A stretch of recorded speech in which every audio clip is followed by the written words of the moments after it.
चलिए, good morning guys. कैसे हैं आप लोग? एकदम बढ़िया। आशा करता हूँ जबरदस्त होंगे, अच्छे होंगे, है ना। ये हमारी एमपी की दूसरी क्लास है जिसमें हम पीवाईक्यूज को डिस्कशन कर रहे हैं। जितने भी आपके एमपी से रिलेटेड एग्जाम आने वाले हैं वो सारे के सारे आपके यहाँ पर कवर हो जाएंगे। तो एक बार मुझे सभी लोग थोड़ा सा बता दीजिए कि सर वॉइस वगैरह ओके है, तो हम क्लास को बेटा स्टार्ट करते हैं, है ना। वेरी गुड मॉर्निंग बेटा, सभी को वेरी गुड मॉर्निंग। चलिए, ऑल ओके, गुड, रेडी। चलिए, तो हमने बेटा कल कुछ क्वेश्चंस देखे थे जिसमें मैंने अप्रॉक्स 10 के आसपास आपको क्वेश्चंस बताए थे कि कौन सा क्या होता है। हमने स्टार्ट किया था क्वेश्चंस को। तो आप कहोगे कि सर पहला क्वेश्चन हमने देख लिया था कि मध्य प्रदेश जो है वो हमारे वर्तमान स्वरूप में कब अस्तित्व में आया, तो आपने आंसर कर दिया था कि सर 1 नवंबर 2000 को वर्तमान स्वरूप हमें देखने के लिए मिलता है। ये चीज हमने देख ली थी। दूसरा क्वेश्चन हमने देखा था मध्य भारत में कितनी रियासतों से मिलकर के बनाया गया था। जो मध्य प्रदेश का ऊपर वाला पार्ट था, मतलब मध्य प्रदेश का जो ऊपर वाला पार्ट है वो कितनी रियासतों से मिलकर के बनाया था, तो आपने आंसर कर दिया था कि सर 25 से। तो इसका आंसर 25 था। इसके बाद में हमने बात की थी भारतीय संविधान का कौन सा अनुच्छेद राज्य पुनर्गठन आयोग से संबंधित है, तो आपने आंसर किया था आर्टिकल नंबर 3 से संबंधित है। फिर उसके बाद में हमने बात की थी विंध्य प्रदेश की राजधानी क्या थी, तो आपको मैंने बताया था जो पार्ट सी था हमारा मध्य प्रदेश का, उसकी जो राजधानी थी वो कौन सी थी, तो आप कहोगे कि सर उसकी राजधानी रीवा थी। ये भी मैंने आपको बता दिया था। अगले क्वेश्चंस की बात करें, क्वेश्चन नंबर 5 की, तो किस आयोग ने भाषाई आधार पर राज्य पुनर्गठन की सिफारिश की थी कि भाषा के आधार पर राज्यों को बनाया जा सकता है, तो आपने आंसर कर दिया था कि सर इसके लिए कौन सा आयोग था, तो आप कहोगे फजल अली आयोग था। ये क्वेश्चन भी हो गया था। अगला हमने पढ़ा था विलय से पूर्व रीवा के शासक कौन थे।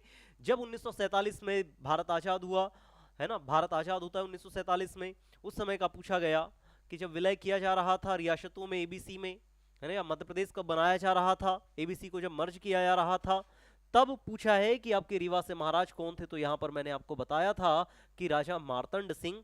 यहां पर आंसर हो जाएगा। पुनर्गठन से पहले किस राज्य में द्विसदनीय विधानमंडल था, बाई कैमरल था, तो ये भी आपको बता दिया था। आप आंसर करोगे कि सर कौन सा था, आप कहोगे कि सर मध्य भारत था, क्योंकि इसकी दो राजधानी थी। क्लियर है क्या बेटा? कितनी राजधानी थी? आप कहोगे कि सर इसकी दो राजधानी थी।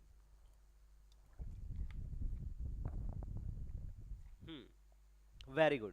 चलिए आगे देखते हैं। फिर हमने पूछा था 1956 में मध्य प्रदेश के पुनर्गठन के समय भारत के प्रधानमंत्री कौन थे, तो आप जानते हो बेटा 1951 52 में पहला चुनाव होता है, और 52 में चुनाव होने के बाद में आपको बताया था मैंने कि प्राइम मिनिस्टर, पहले प्राइम मिनिस्टर कौन बनते हैं, तो पहले प्राइम मिनिस्टर कौन हो जाएंगे, तो आप आंसर करोगे कि सर जवाहरलाल नेहरू हो जाएंगे। बाकी सबके बारे में हमने आपको बता दिया था। फिर क्वेश्चन आता है स्वतंत्रता से पूर्व मध्य प्रदेश का कौन सा क्षेत्र नवाबों के अधीन था, ये भी मैंने आपको बता दिया था कि सर इसका आंसर आपने भोपाल बताया था। बाकी इसके साथ में नवाबों का शहर की मैंने बात की थी कि नवाबों का शहर कौन सा हो जाएगा, आपने आंसर किया था कि सर लखनऊ हो जाएगा। फिर 2000 में बने छत्तीसगढ़ राज्य के पहले मुख्यमंत्री कौन थे, यहां पर नाम लिखे हुए हैं, और इसमें आपने आंसर किया था कि सर पहले नंबर के कौन थे, अजीत जोगी। सेकंड नंबर के कौन थे, आप कहोगे कि sir Raman Singh. Third number के कौन थे, और आप फोर्थ नंबर की बात करोगे तो वर्तमान में कौन है, विष्णु देव सहाय। यही बात की थी, ये बता दिया था आपको। और यहां तक आई थिंक हमने पढ़ लिया था। यहां तक सारी चीजें बताइएगा सभी लोग थोड़ा सा, कि हमने इतनी चीजें पढ़ ली थी क्या, यहां तक हमारे क्वेश्चंस हो गए थे। Yes or no? हाँ, यहां से बेटा अगले क्वेश्चंस की हम बात करते हैं नेक्स्ट। हाँ, सभी लोग थोड़ा सा कमेंट बॉक्स पे भी ध्यान देंगे, है ना। सभी लोग थोड़ा कमेंट भी करते रहिएगा, थोड़ा मुझे भी पता चलता रहे कि आप आंसर कर रहे हो। हाँ, चलिए डन, आगे बात करते हैं। तो नेक्स्ट क्वेश्चन आपके स्क्रीन पे ये रहा, भारत में विलय के समय ग्वालियर के महाराज कौन थे। आपके पास में बेटा 10 सेकेंड्स, ऑप्शन आपके पास में है। ऑप्शन एक Madhavrao Scindia, option B George Scindia, option C Jivajirao Scindia, option D Vikramaditya Scindia. 4 option से है, आंसर आपको लगाना है। कौन सा ऑप्शन होगा थोड़ा सा बताइएगा, कौन सा हो जाएगा बताइए, कौन सा ऑप्शन होगा। भारत में विलय के समय ग्वालियर के महाराज कौन थे? ग्वालियर के महाराज कौन थे भारत में विलय के समय की हम बात कर रहे हैं, तो आंसर क्या हो जाएगा? वेरी गुड बेटा, सभी का बिल्कुल करेक्ट आंसर आ रहा है। कौन सा हो जाएगा? आप कहोगे जीवाजीराव सिंधिया, यहां पर आंसर हो जाएगा। अगर बेटा बात करें, हम बात कर रहे हैं कब की? विलय के समय की। अगर विलय के समय की बात कर रहे हैं मतलब हम बात कर रहे हैं 1947, और 1947 में भारत आजाद हुआ। इसके बाद में विलय मध्य प्रदेश का 1956 में पार्ट एबीसी बना दिया गया। और तभी का पूछा है कि यहां पर महाराज कौन थे। क्लियर है क्या? क्या पूछा है कि मध्य प्रदेश के उस समय महाराज कौन थे, तो आप कहोगे कि सर इस समय के जो महाराज थे वो कौन थे? जीवाजी राव सिंधिया। कौन हो जाएंगे? जीवाजी राव सिंधिया। और ये अंतिम महाराज भी कह सकते हो आप, है ना। अब इनके बाद में बेटा इनके पुत्र हुए कौन? आप कहोगे कि सर इनके पुत्र होते, अच्छा इनके बारे में एक चीज और याद रखना कि इन्होंने ही कहा था जीवाजीराव सिंधिया ने कि भाई ग्वालियर को राजधानी बनाया जाना चाहिए। किसको? ग्वालियर को क्या बनाया जाना चाहिए? राजधानी बनाना चाहिए। और अगर मैं राजप्रमुख की बात करूंगा तो ये बेटा पार्ट बी, है ना, पार्ट बी के राजप्रमुख भी थे, है ना। ये भी आपको थोड़ा सा याद रखना है। और इन्हीं के जो बेटे हुए, इनके जो सन है ना, इनके सन कौन हुए? आप कहोगे कि सर माधवराव सिंधिया। यस और नो? माधवराव सिंधिया, माधवराव सिंधिया। इनकी बेटी हुई यशोधरा राजे, यशोधरा राजे, है ना। फिर एक और इनकी बेटी हुई यशोधरा राजे है, उषा राजे भी है, उषा, है ना। तो यशोधरा राजे, सॉरी यशोधरा राजे और एक वसुंधरा राजे बेटा, इनकी बेटी हो जाएगी। फिर तो एक कौन हो गई? वसुंधरा, वसुंधरा राजे, है ना। अब ये इनके जीवाजीराव सिंधिया के बेटे हुए माधवराव सिंधिया। और माधवराव सिंधिया के बेटे हैं कौन? आप कहोगे आपके ज्योतिरादित्य सिंधिया। और ज्योतिरादित्य सिंधिया की अगर बात करेंगे तो वर्तमान में बेटा केंद्रीय मंत्री है। और केंद्रीय मंत्री की अगर बात करेंगे, कैबिनेट मिनिस्टर है, कहां कौन से हैं?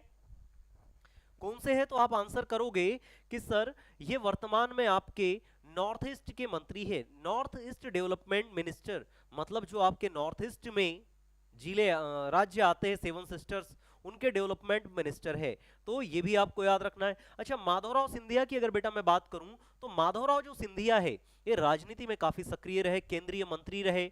ये कांग्रेस से भी थे और कांग्रेस के बाद में इन्होंने जनसंघ को ज्वाइन कर लिया था। वैसे ही इनके बेटे जो है माधवराव सिंधिया के, ज्योतिरादित्य सिंधिया, ये पहले कांग्रेस में थे और कांग्रेस के बाद में ये कहां आ गए?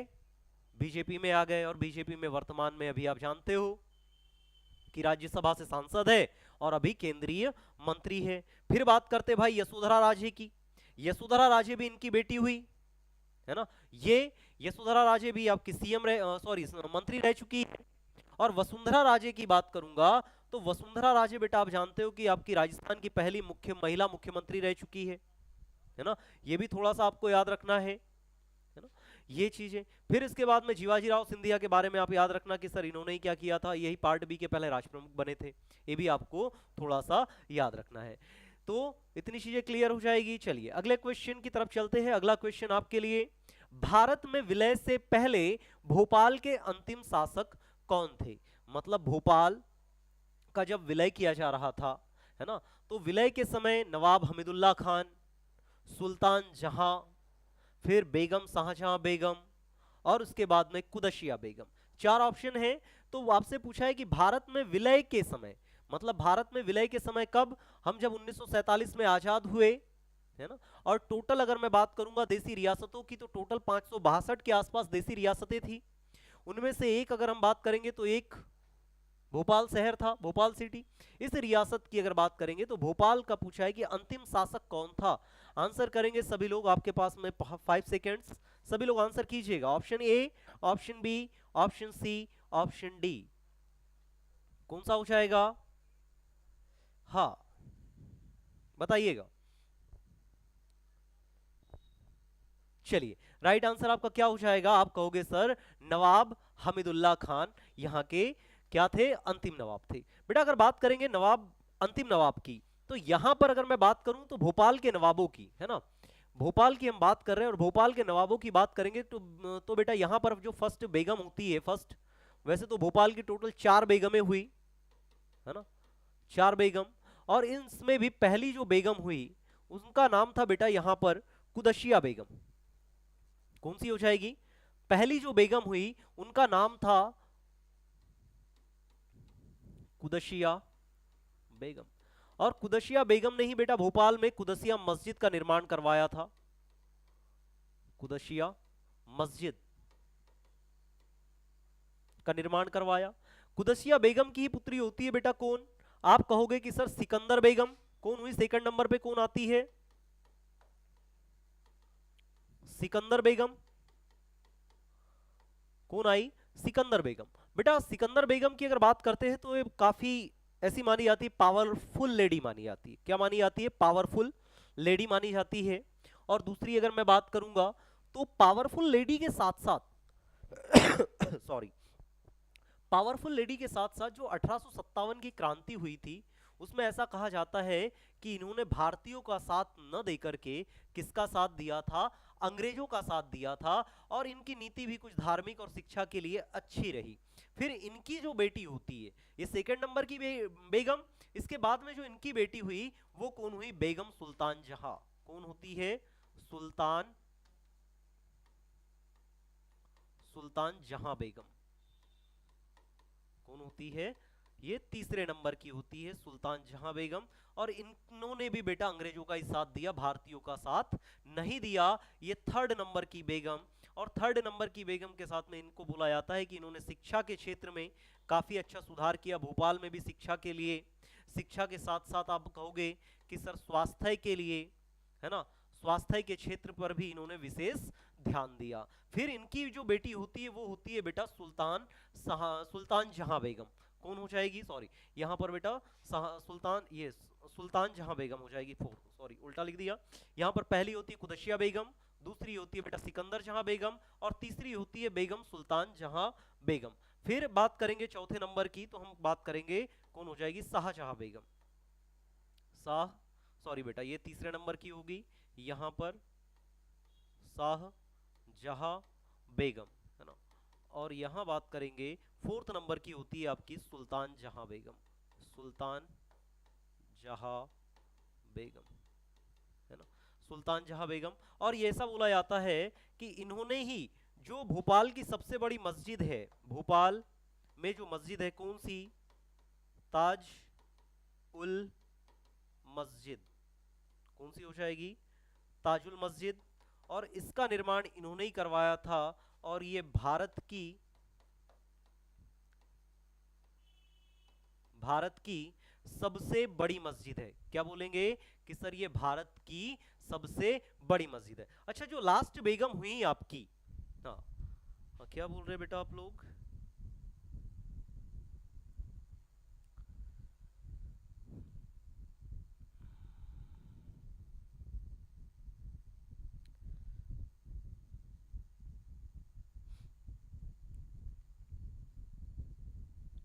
चलिए बहुत सही, ठीक है बेटा, है ना। तो हम बात करेंगे कि जो लास्ट आपके बेगम हुई सुल्तान जहां बेगम, इन्होंने बेटा अपनी स्वेच्छा से क्या कर दिया था? अपना जो बेटा था, इनका जो बेटा था सुल्तान जहां बेगम का, इनका बेटा होता है बेटा कौन? नवाब हमीदुल्लाह खान, इनका ही बेटा हुआ। और इन्होंने अपने बेटे को गद्दी पर बिठाने के लिए अपना राजपाट छोड़ दिया और नवाब हमीदुल्लाह को क्या बनाया? राजा बनाया। और नवाब हमीदुल्लाह को जब राजा बनाया तो इन्होंने भी कहा कि भैया हम भारत में मिलना नहीं चाहते। भारत में विलय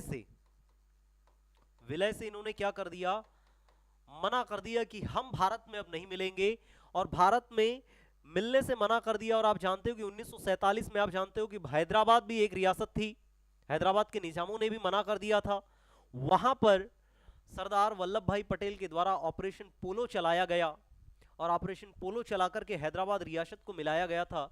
जब वहां पर पुलिस कार्यवाही की गई तो उसको देख करके जो नवाब हमीदुल्लाह खान थे ये डर गए, और डरने के बाद में सबसे लास्ट में भारत में सबसे लास्ट में शामिल होने वाले सबसे लास्ट में शामिल होने वाले 1948 में सबसे लास्ट में कोई देसी रियासत, प्रिंसली स्टेट अगर कोई शामिल हुआ है तो वो कौन सा हो जाएगा? आप कहोगे कि सर भोपाल रियासत सबसे लास्ट में भारत संघ में विलय की गई थी। थोड़ा सा ये चीज भी आप लोगों को याद रखना है।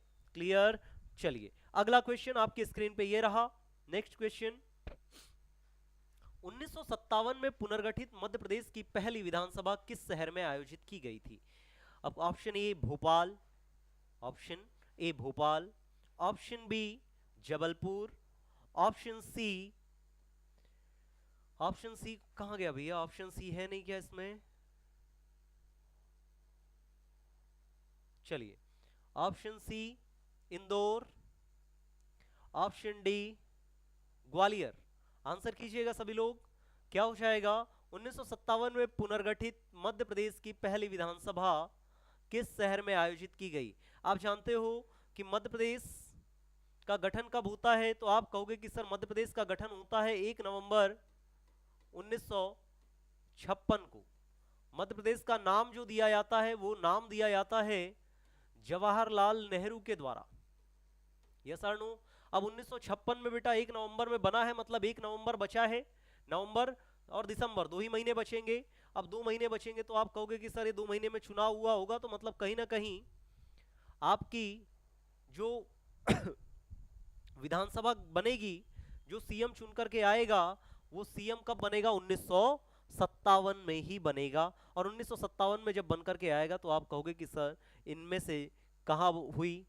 आपको बताना है तो आप जानते हो कि विधानसभा कहाँ रहती है, तो आप कहोगे कि सर जहां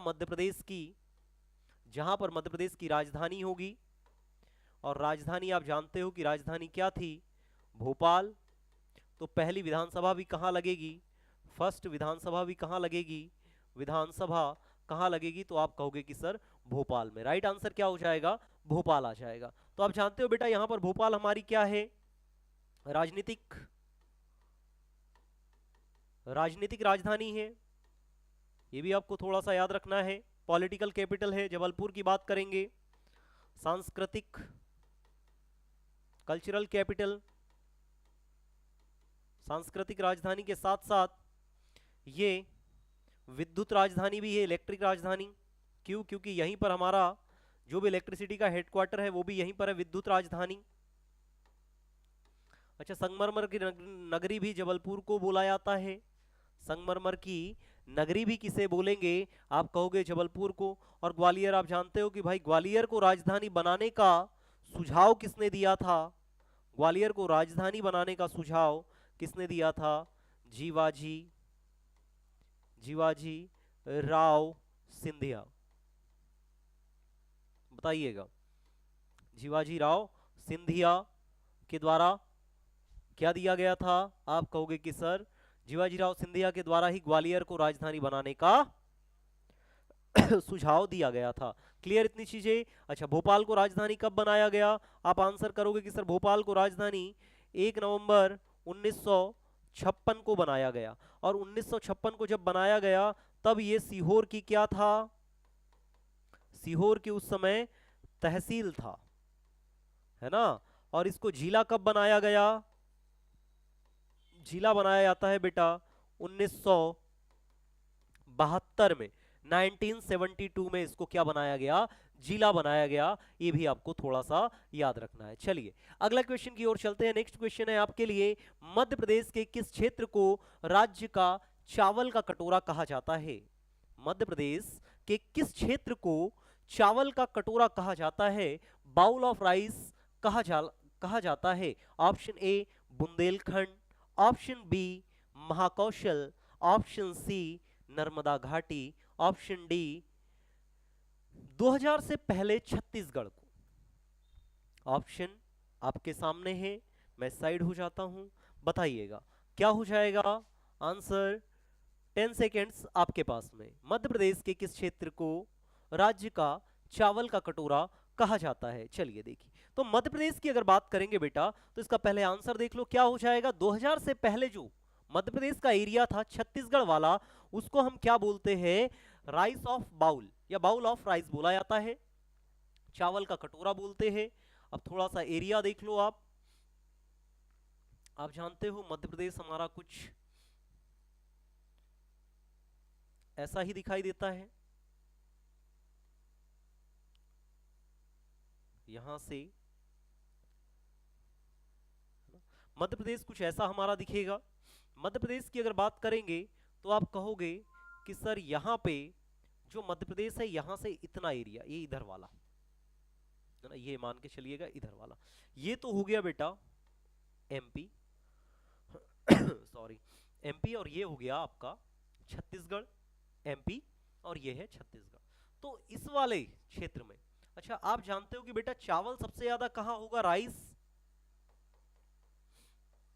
जहां पर वर्षा ज्यादा होगी, क्योंकि वर्षा के लिए आप वर्षा जहां ज्यादा होगी वहीं पर क्या होगा? राइस होगा। और कितनी? तो आप कहोगे कि सर 150 से लेकर के 200 सेंटीमीटर प्लस अगर वर्षा हो रही है तो वहां पर राइस की खेती ज्यादा होगी, चावल वहां पर ज्यादा होंगे। क्या होंगे? चावल होंगे ही होंगे। क्लियर क्या पीछे? है ना। आप कहोगे कि सर राइस होंगे ही होंगे वहां पर, है ना। जहां 100 सेंटीमीटर के आसपास वर्षा होती है उस वाले रीजन में बेटा गेहूं वगैरह होता है, अदर फसल अदर क्रॉप्स की जाती है। परंतु जहां पर 200 सेंटीमीटर वर्षा होती है वहां पर चावल की खेती ज्यादा होती है। इसीलिए हम बात करते हैं सॉरी, ये वाले रीजन में, ये जो रीजन है ये वाला हम बालाघाट वाला रीजन बोलते हैं। ये बालाघाट का रीजन है। और बालाघाट में वैसे भी एमपी में सबसे ज्यादा चावल होता है। बताइएगा सबसे ज्यादा चावल जितने भी बालाघाट वाले हैं बताइएगा भाई। सभी लोग चावल ज्यादा खाते हैं बालाघाट वाले। बालाघाट में चावल होते ही ज्यादा है। बालाघाट वाले रीजन में देखोगे तो पानी बहुत ज्यादा आता है। अगर मैं यही बोल दूं कि बालाघाट में ये अगर बात करूंगा तो आप कहोगे कि सर यहां पर बालाघाट सॉरी, ये सबसे अधिक वर्षा वाला जिला, सबसे अधिक वर्षा वाला जिला भी, वर्षा वाला जिला भी कौन सा? बालाघाट। अच्छा वर्षा वाला स्थान की अगर मैं बात करूंगा तो वर्षा वाला स्थान कौन सा हो जाएगा? आप कहोगे कि सर वर्षा वाला स्थान आपका पचमढ़ी हो जाएगा। तो इसीलिए यहां पर चावल की बात करेंगे बेटा, यहां का जो चिन्नौर चावल है, कौन सा? चिन्नौर चावल। चिन्नौर चावल को क्या दिया गया है? अभी जीआई टैग दिया गया है। बताइएगा क्या दिया गया है? जीआई टैग दिया गया है। बालाघाट में सबसे ज्यादा चावल होते हैं, एमपी में सबसे ज्यादा चावल बालाघाट में। और 2000 से पहले, 2000 में हमने एमपी से छत्तीसगढ़ को अलग कर दिया। और छत्तीसगढ़ जब अलग होता है तो हमारा एरिया कहां चला जाता है? मध्य प्रदेश का कुछ एरिया लगभग 1.5 लाख हेक्टेयर के आसपास छत्तीसगढ़ में चला जाता है। इस रीजन में बेटा बहुत ज्यादा वर्षा होती है और यहां पर चावल सबसे ज्यादा होता है। इसीलिए इस राज्य को क्या बोला जाता है? चावल का कटोरा बोला जाता है। क्या बोलते हैं? चावल का कटोरा। वैसे ही एक और राज्य है आंध्र प्रदेश, और आंध्र प्रदेश को अंडों की टोकरी बोला जाता है। अंडों की टोकरी, है ना। ये भी आपको थोड़ा सा याद रखना है। वर्तमान में छत्तीसगढ़ को धान का कटोरा बोला जाता है। यहां बुंदेलखंड वाले रीजन की बात करें तो ये वाला रीजन बुंदेलखंड कौन सा होगा? अच्छा महाकौशल कौन सा होगा? तो बुंदेलखंड की बात करेंगे तो बेटा ये वाला रीजन इतना ये वाला रीजन क्या कहलाता है? आप कहोगे कि सर बुंदेलखंड कहलाता है। ये वाला रीजन कौन सा हो जाएगा? बुंदेलखंड हो जाएगा। कौन सा होगा? बुंदेलखंड होगा। यहां से ये बीच का जो रीजन आता है थोड़ा सा याद रखिएगा मैप में आप कि सर ये वाला जो रीजन है यहां से लेकर के ये, इसको बेटा नर्मदा घाटी बोला जाता है। नर्मदा सोन घाटी पूरा एरिया, इसका नाम क्या हो जाएगा? नर्मदा घाटी, नर्मदा सोन घाटी इसको बोला जाता है। और नर्मदा सोन घाटी के जस्ट ऊपर वाला एरिया कौन सा कहलाता है, ये यहाँ से बेटा कटनी, जबलपुर, जबलपुर के आसपास का जो रीजन है, जबलपुर, कटनी, उमरिया, इधर नरसिंहपुर, इस वाले रीजन को हम क्या बोलते हैं, महाकौशल बोला जाता है। क्या बोलेंगे इस वाले रीजन को, महाकौशल बोला जाता है। ये भी थोड़ा सा आप लोगों को याद रखना है। मध्य प्रदेश, यहाँ छत्तीसगढ़ कब अलग होता है ये भी याद रखना, 1 नवंबर 2000 को। क्लियर। चलिए अगला क्वेश्चन आपकी स्क्रीन पर ये रहा। 1956 में मध्य प्रदेश के पुनर्गठन के समय भारत के गृह मंत्री कौन थे?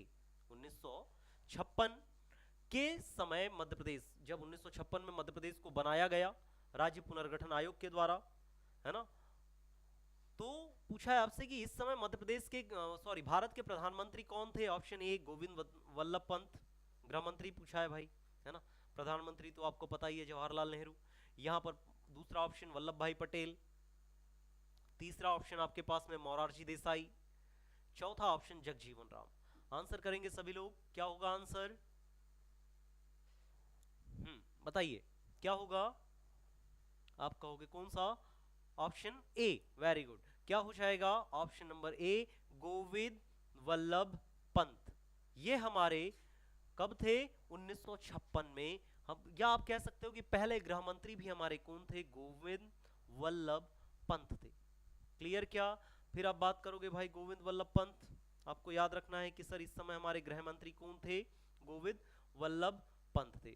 यहां बात करें भाई वल्लभ भाई पटेल की, वल्लभ भाई पटेल की अगर बात करेंगे, इनका जन्म दिवस आता है 31 अक्टूबर को, और 31 अक्टूबर को ही आप जानते हो हम यूनिटी डे मनाते हैं।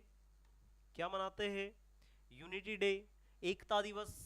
और अगर बात करेंगे, इनका एक स्टेच्यू है जिसको स्टेच्यू ऑफ यूनिटी बोलते हो, स्टेच्यू ऑफ यूनिटी, एकता का प्रतीक। अच्छा, ये जो स्टेच्यू ऑफ यूनिटी है, एकता का प्रतीक, इसकी अगर बात करेंगे, ये कितने मीटर ऊंचा है? 182 मीटर इसकी हाइट है। ये विश्व का हाईएस्ट है, विश्व का सबसे ऊंचा, विश्व का सबसे ऊंचा, विश्व का सबसे ऊंचा, सबसे ऊंची प्रतिमा। फिर यहां से एक क्वेश्चन और बनता है कि इसको बनाया किसके, इसके डिजाइनर कौन है, इसके वास्तुकार कौन है? तो आप कहोगे कि सर इसके जो वास्तुकार है, वास्तुकार ये कौन हो जाएंगे? राम सुतार। कौन हो जाएंगे? राम सुतार। कौन हो जाएंगे इसके वास्तुकार? कौन हो जाएंगे? आप कहोगे कि सर इसके वास्तुकार कौन है? राम सुतार है। फिर इसके बाद में ये है कहां पर, ये भी आपको याद रखना है कि लोकेशन कहां पे है इसकी, लोकेशन। तो लोकेशन में ये आता है साधुबेट द्वीप। कहां पर? साधुबेट द्वीप। साधुबेट द्वीप कहां आएगा? तो आप कहोगे कि सर केवड़िया, कावड़िया नहीं बेटा, केवड़िया है ना, केवड़िया। और केवड़िया कहां आता है? गुजरात में आता है। केवड़िया कहां आता है? गुजरात में आता है। तो आपको ये चीज भी याद रखनी है। फिर बात करें भाई सरदार वल्लभ भाई पटेल ने ही, आप जानते हो कि ऑपरेशन पोलो के द्वारा, ऑपरेशन पोलो इसके के द्वारा हैदराबाद को मिलाया, है ना। अच्छा, भारत को जोड़ने का काम इन्होंने ही किया, इसीलिए इनको आयरन मैन, भारत का लौह पुरुष बोला जाता है। क्या बोलते हैं? भारत का लौह पुरुष। भारत का लौह पुरुष भी किसे बोलते हैं? वल्लभ भाई पटेल को बोलते हैं। और बहुत सारी चीजें आपने सुनी होगी कि इनको प्राइम मिनिस्टर 1952 में जब चुनाव हुआ तो इनको प्राइम मिनिस्टर क्यों नहीं बनाया गया? बता सकते हो कि भाई सरदार वल्लभ भाई पटेल को, आपने स्पीच सुनी होगी, बहुत सारी कंट्रोवर्सी सुनी होगी, वो कहते हैं कि भाई जब सब वोटिंग वल्लभ भाई पटेल को कर रहे थे, अभी न्यूज में भी हम देखते हैं तो हमें दिखाई देता है कि भाई वल्लभ भाई पटेल को प्रधानमंत्री बनाया जाना चाहिए था। पर बेटा इसका रीजन ये है कि हाँ, जीवित रहते तो वल्लभ भाई पटेल को प्रधानमंत्री बनाया जाता, डेफिनेटली बनाया जाता। बताइएगा। डेफिनेटली प्रधानमंत्री बनाया जाता, परंतु बेटा वल्लभ भाई पटेल की डेथ हो जाती है कब? 1950 में ही, लास्ट में। अब इनकी डेथ हो गई बेटा 50-51 में, तो आप बताओ कि फिर इनको प्राइम मिनिस्टर कैसे बनाया जा सकता है।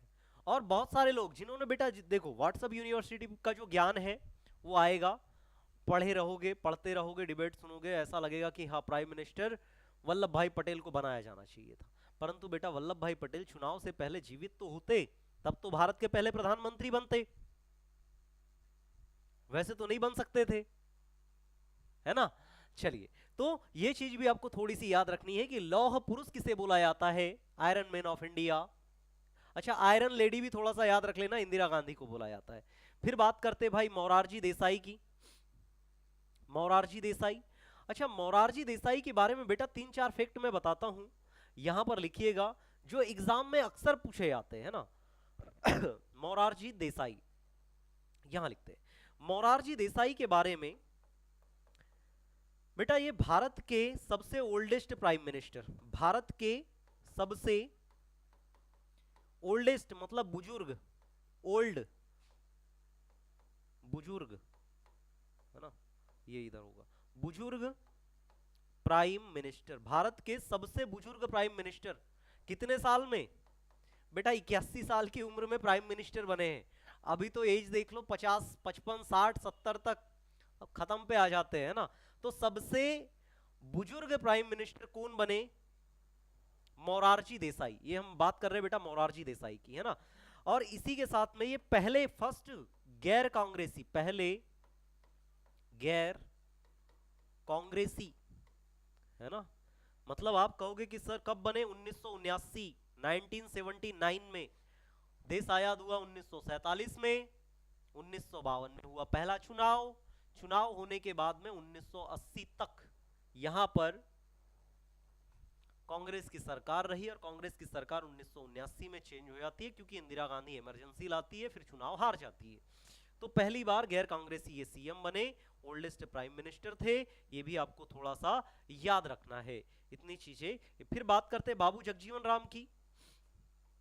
बाबू जगजीवन राम बिहार से थे, और बाबू जगजीवन राम को बाबू के नाम से जाना जाता है, बाबूजी। किस नाम से जानेंगे इनको बेटा, बाबूजी के नाम से जानते हैं, बाबूजी। ये महात्मा गांधी के सिद्धांतों को बहुत अच्छे से मानते थे, और महात्मा गांधी के सिद्धांतों को मानने के साथ में सादा जीवन, उच्च विचार की रणनीति पे चलते थे। और इनको 1957 में क्या दिया गया, भारत का सबसे बड़ा अवार्ड कौन सा, भारत रत्न दिया गया।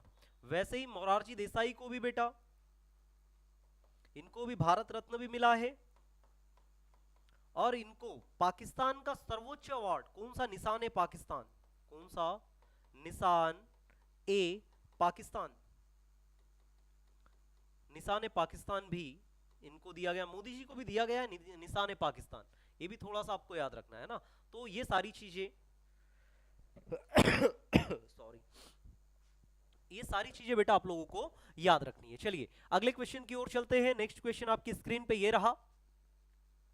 1956 के बाद, या 1956 के पुनर्गठन के बाद मध्य प्रदेश को कितनी राज्यसभा सीटें मिली। ये आपसे पूछा गया है कि भाई मध्य प्रदेश को 1956 के बाद में टोटल कितनी राज्यसभा सीटें मिली। थोड़ा सा आप लोग आंसर कर सकते हैं भाई कि कब कितनी सीटें मिली है, बताइएगा, बताइए। अच्छा, ऑप्शन आपके लिए ये रहा, option A 8, option B 11, option C 16, option D 18, बताइएगा।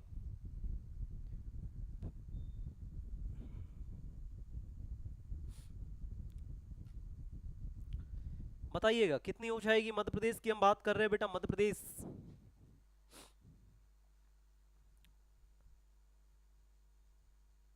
क्या हो जाएगा राइट आंसर, वेरी गुड, क्या है 16, वेरी गुड, क्या हो जाएगा 16। तो बेटा यहां पर थोड़ी सी चीजें याद रखना। सॉरी, ये 1956 की मैं बात कर रहा हूं। 1956 में हमारी जो राज्यसभा सीट थी वो कितनी थी, 16। लोकसभा जो सीट थी वो कितनी थी, 40। यस और नो।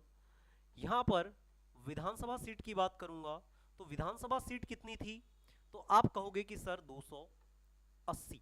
ये कब की बात है? 1956 की। 1956 में हमारे पास इतनी चीजें थी। अब वर्तमान में 8% जब छत्तीसगढ़ अलग हो गया 1 नवंबर 2000 के बाद, 1 नवंबर 2000 के बाद में, तो हमारे पास राज्यसभा की सीटें कितनी हैं, लोकसभा की सीटें कितनी हैं और विधानसभा सीट कितनी है? तो राज्यसभा की सीट बेटा कितनी, यहां पर 16 थी, 16 में से 5 कहां चली गई? छत्तीसगढ़ में। 5 किसको दे दी? छत्तीसगढ़ को दे दी। तो हमारे पास कितनी बची? 16 में से 5 जाएगी 11। लोकसभा की कितनी थी? 40। 40 में से बेटा 11 कहां चली गई? छत्तीसगढ़ में चली गई। हमारे पास कितनी बची? 29। फिर विधानसभा की बात करेंगे, 280 थी, 50 कहां चली गई? छत्तीसगढ़ में। तो हमारे पास कितनी बची वर्तमान में?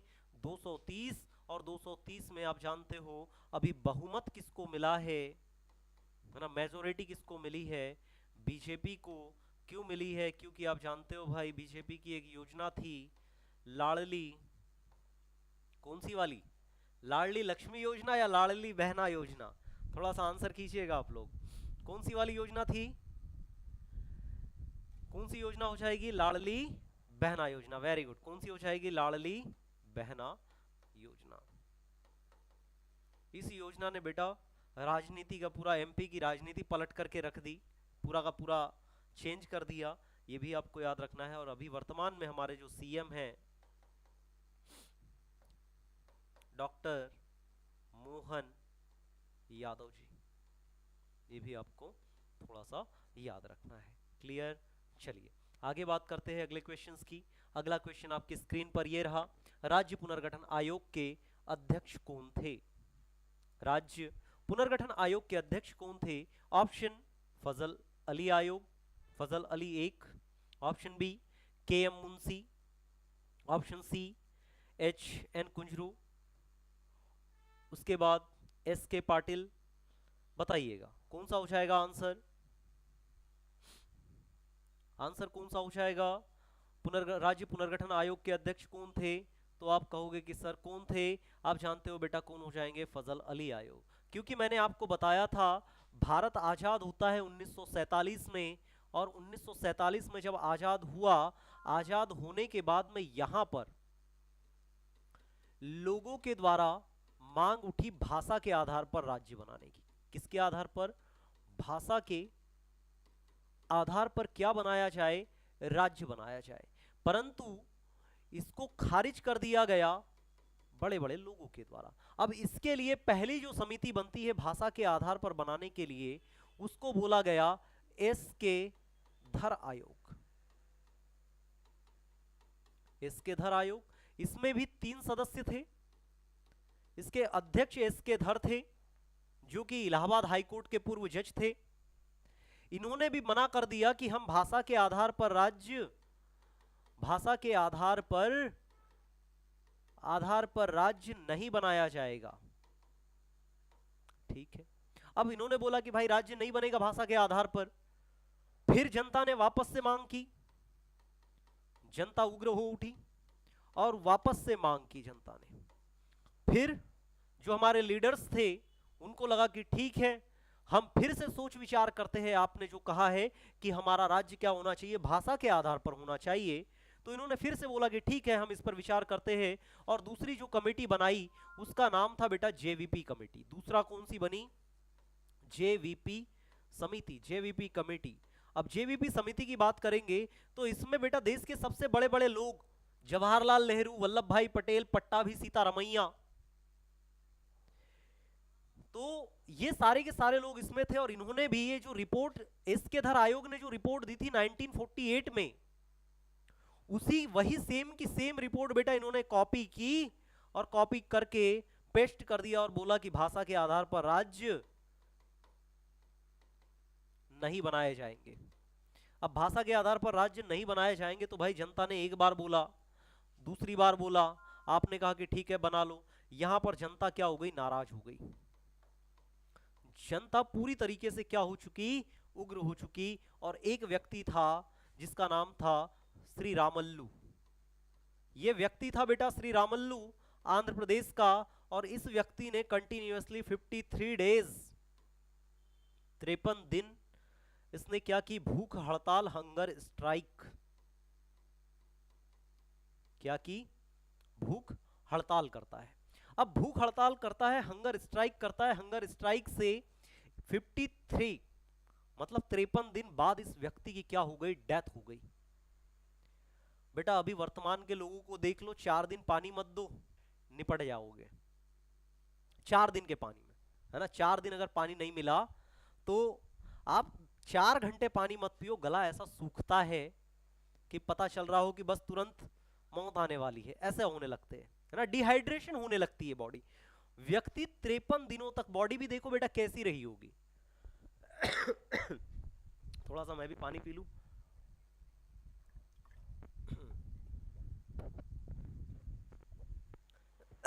चलिए, तो यहां पर 53 दिनों के बाद में इनकी डेथ हो गई और जनता पूरी तरह से उग्र हो गई और इन्होंने बसों को जलाना, गवर्नमेंट प्रॉपर्टी को डैमेज करना, पूरी तरीके से क्या कर दिया, स्टार्ट कर दिया। अब स्टार्ट कर दिया तो यहां पर उस समय के जो प्राइम मिनिस्टर थे, जब चुनाव सामने था, जवाहरलाल नेहरू को लगा कि 1952 में चुनाव होने वाला है, चुनाव होगा तो जनता में मुझे क्या कर सकती है, हरा सकती है। तो इन्होंने कहा कि ठीक है, जहां ज्यादा उग्र प्रदर्शन चल रहा था तो जवाहरलाल नेहरू ने 1 अक्टूबर 1953 को घोषणा कर दी कि ठीक है, तुम्हारा जो राज्य है आंध्र प्रदेश, इसको भाषाई आधार पर राज्य गठित करने की हम मंजूरी देती है। तो पहला राज्य जो भाषा के आधार पर बना वो कौन सा बना, आंध्र प्रदेश बना। अब बेटा बहुत सारी चीजें ऐसी हो गई कि पहली बार कोई चीज करने में आपको दिक्कत होती है। अगर एक बार वो काम हो जाए कि हाँ ठीक है, गवर्नमेंट ने मंजूरी दे दी कि भाई हाँ ठीक है, भाषा के आधार पर हम राज्यों को पुनर्गठित कर सकते हैं, आंध्र प्रदेश बन गया है। अब आंध्र प्रदेश के साइड में महाराष्ट्र है, ऊपर मध्य प्रदेश है, साइड में छत्तीसगढ़ है, बहुत सारे स्टेट थे। अब इन्होंने कहा कि ठीक है, अब भाई एक बना दिया तो हमारा भी बनाओ। सबकी मांग धीरे धीरे पूरे इंडिया में मांग उठने लगी। और कैसी मांग उठने लगी, तो आप कहोगे कि सर ये हमारा प्यारा सा भारत है, मान के चलिएगा, अभी हम जियोग्राफी नहीं पढ़ रहे हैं, है ना, बस हमारा भारत कुछ ऐसा दिखेगा, याद रखिएगा, थोड़ा सा नीचे याद हो गया यहाँ से, ठीक है, ऐसा, है ना। तो यहाँ पर बेटा इस साइड में आता है कर्नाटक और केरल, इस साइड में आता है तमिलनाडु। यहाँ आंध्र प्रदेश को राज्य बना ही दिया गया भाषा के आधार पर। वेस्ट बंगाल में बंगाली बोली जाती है, महाराष्ट्र में मराठी बोली जाती है ना, गुजरात में गुजराती बोली जाती है, बताइएगा। तो यहाँ पर उत्तर प्रदेश, हमारे एमपी वगैरह में सब में हिंदी बोली जाती है। तो जब ऐसे राज्य थे, अब यहां जब आंध्र प्रदेश को बना दिया गया तो ये बाकी के जो राज्य थे, इन्होंने भी कहा कि हमें भी भाषा के आधार पर राज्य बनाना है, हमें भी क्या चाहिए, भाषा के आधार पर राज्य चाहिए। अब जब ये मांग ज्यादा उठने लगी, ये गठन कर दिया गया 1 अक्टूबर 1953 को। तो फिर बेटा एक आयोग बनाया गया और उस आयोग को बोलते हैं राज्य पुनर्गठन आयोग। और इससे भी पहले, राज्य पुनर्गठन आयोग से पहले जो तीसरा आयोग बना उसको बोलते हैं बेटा फजल अली आयोग, फजल अली आयोग। और फजल अली आयोग ने ही पूरे देश में सारी चीजें देखी, गए कहां पर कौन सा राज्य बनाया जा सकता है, कौन सी भाषा के आधार पर बनाया जाएगा, ये सारी चीजें देखी। और देखने के बाद में इन्होंने कहा कि भैया कितने राज्य, 16 राज्य और कितने, 3 यूनियन टेरिटरी, 3 केंद्र शासित प्रदेश बनाए जा सकते हैं। परंतु हुआ ये कि जब ये इन्होंने रिपोर्ट पेश कर दी और संसद में जब गए तो संसद में यहां पर इसको चेंज करके 14 राज्य और 6 केंद्र शासित प्रदेश कर दिए गए। जो फजल अली आयोग था उसी का नाम फिर क्या हो गया, राज्य पुनर्गठन आयोग हो गया। और इसके अध्यक्ष फजल अली आयोग के भी यही थे, और जब ये आयोग बना तो इसके भी अध्यक्ष कौन हो गए, फजल अली आयोग हो गए। तो ये चीजें आपको थोड़ी सी याद रखनी है। यहां पर के एम मुंशी की बात करेंगे तो के एम मुंशी बेटा प्रारूप समिति के सदस्य थे, जो हमारी ड्राफ्टिंग कमेटी थी, संविधान बनाने वाली सभा जिसमें 7 मेंबर थे, है ना, उसमें के एम मुंशी भी थे, हृदयनाथ कुंजरू भी थे, ये दोनों के दोनों, आपको थोड़ा सा ये भी याद रखना है। एस के पाटिल की बात करेंगे, श्यामा कृष्ण पाटिल की अगर मैं बात करूं तो श्यामा कृष्ण पाटिल बेटा हमारे केंद्रीय मंत्री भी रह चुके हैं, ये भी थोड़ा सा आपको याद रखना है। डन। चलिए अगले क्वेश्चंस की ओर बढ़ते हैं। अगला क्वेश्चन आपकी स्क्रीन पर ये रहा, 1956 से पहले मध्य प्रदेश का क्या दर्जा था? 1956 से पहले मध्य भारत का क्या दर्जा था? मध्य भारत को पार्ट ए बोला जाता था, मध्य भारत को पार्ट बी, या सी, या फिर केंद्र शासित प्रदेश? आंसर कीजिएगा सभी लोग कि सर 1956 से पहले मध्य प्रदेश का क्या दर्जा था, इसको क्या बोला जाता था मध्य भारत को? तो आंसर वेरी गुड सभी लोग, क्या आ जाएगा आंसर? आंसर आएगा आपका पार्ट बी। तो यहां पर आपको थोड़ा सा समझना पड़ेगा कि सर मध्य प्रदेश जो हमारा उस समय का था, है ना, बताइएगा कि सर मध्य प्रदेश हमारा कुछ ऐसा ही था, मान के चलिएगा, है ना। चलिए ये ऐसा हमारा मध्य प्रदेश था, यहां से ये वाला हमारा छत्तीसगढ़ था। अब यहां पर आपसे बोला है कि कौन सा हो जाएगा, तो आप कहोगे कि सर पार्ट ए आप जानते हो बेटा, ये इतना पूरा रीजन क्या कहलाता था, ये तो था पार्ट ए। पार्ट ए इसी को बोला जाता था सीपी प्लस बरार। बताओ इसमें टोटल जो देसी रियासतें थी वो कितनी थी? 15। यस और नो? फिर कहोगे कि सर यहां पर जो ये वाला रीजन है, यहां से इतना, ये वाला, ये इतना पूरा का पूरा रीजन, ये वाला, ये इतना जो देख रहे हो, इसको बोला जाता है पार्ट बी। पार्ट बी, और पार्ट बी को ही बोलते हैं बेटा मध्य भारत। क्या बोलते हैं? मध्य भारत। और मध्य भारत की मैंने आपको बताया था कि इसकी दो राजधानी थी, नंबर 1 और नंबर 2। यहां पर थी ग्वालियर और यहां पर थी इंदौर। इसीलिए द्विसदन विधानमंडल भी कहां पर था? यहीं पर था। यहां पर ग्वालियर के जो महाराज थे लास्ट, वो कौन थे? जीवाजीराव सिंधिया।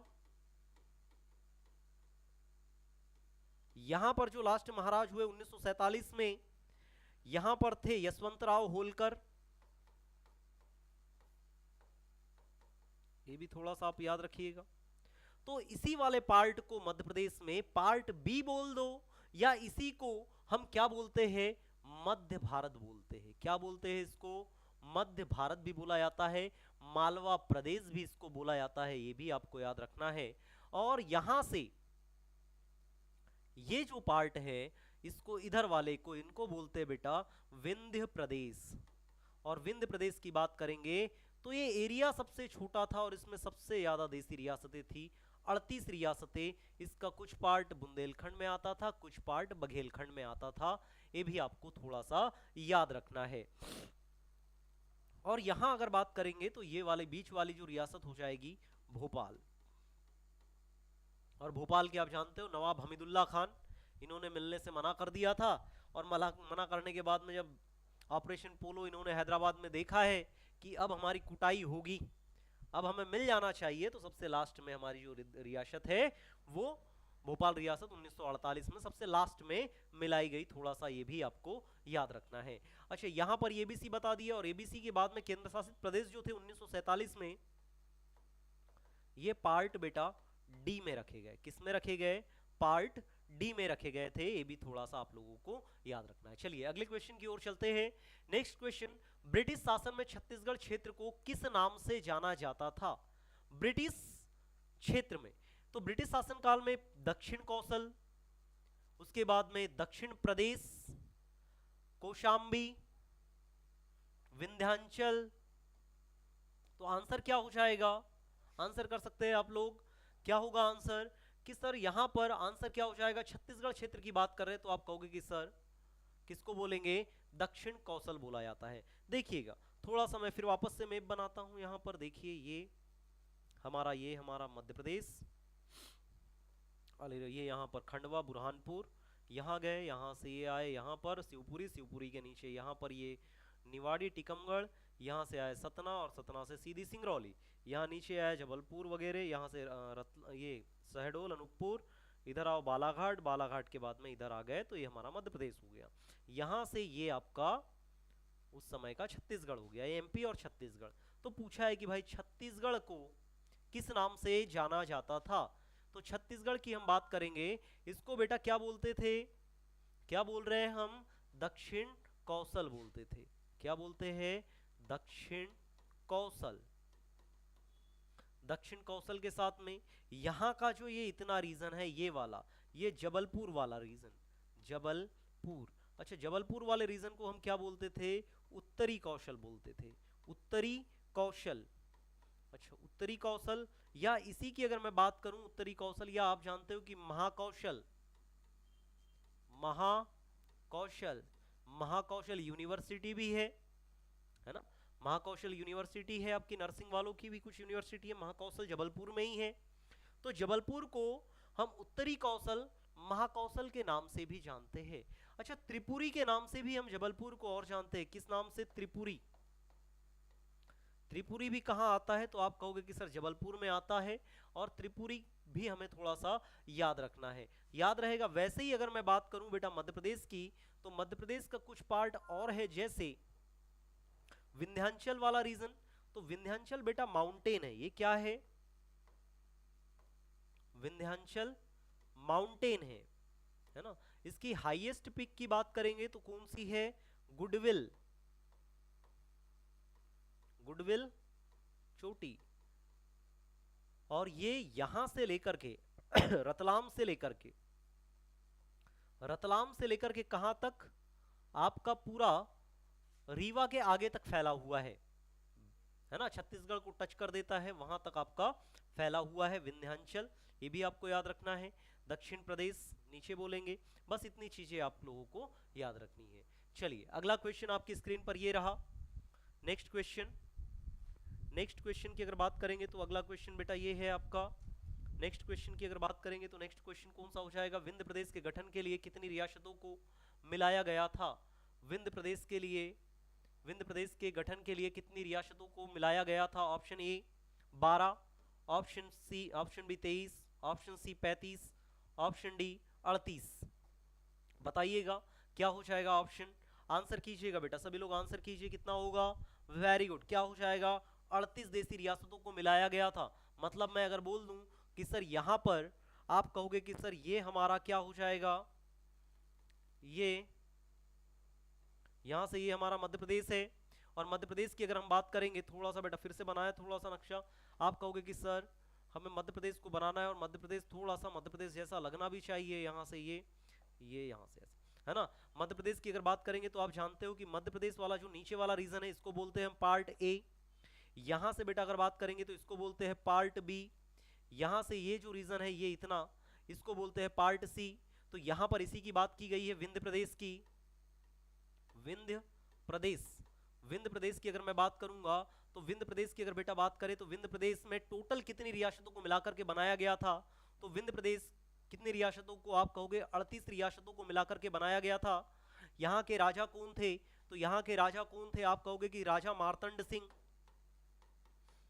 राजा मार्तंड सिंह, सफेद शेर को पकड़ने वाले। उसके बाद में फिर बात करेंगे कि भाई यहाँ की राजधानी क्या थी, आप कहोगे कि सर यहाँ की राजधानी रीवा थी। ये सबसे छोटा एरिया था, एरिया कैसा था इसका, बहुत कम था, और एरिया कम होने की वजह से अगर मैं बात कहूंगा तो आप कहोगे कि सर सबसे ज्यादा रियासतें इसी में थी। पार्ट ए का एरिया सबसे ज्यादा था, रियासतें सबसे कम थी। बताइएगा, क्लियर इतनी चीजें, यहां आंसर आपका ये हो जाएगा। चलिए यहां पर कितनी, पार्ट ए में 15 रियासत थी, पार्ट बी की बात करेंगे बेटा कितनी हो जाएगी, 25। यहां बात करेंगे ये 38, और बीच में एक, है ना। टोटल मिलाकर के पूरे एमपी में टोटल रियासतें कितनी थी, 79 रियासतें थी, और टोटल 79 रियासतों को पार्ट एबीसी में बांट करके आपका एमपी बनाया गया था।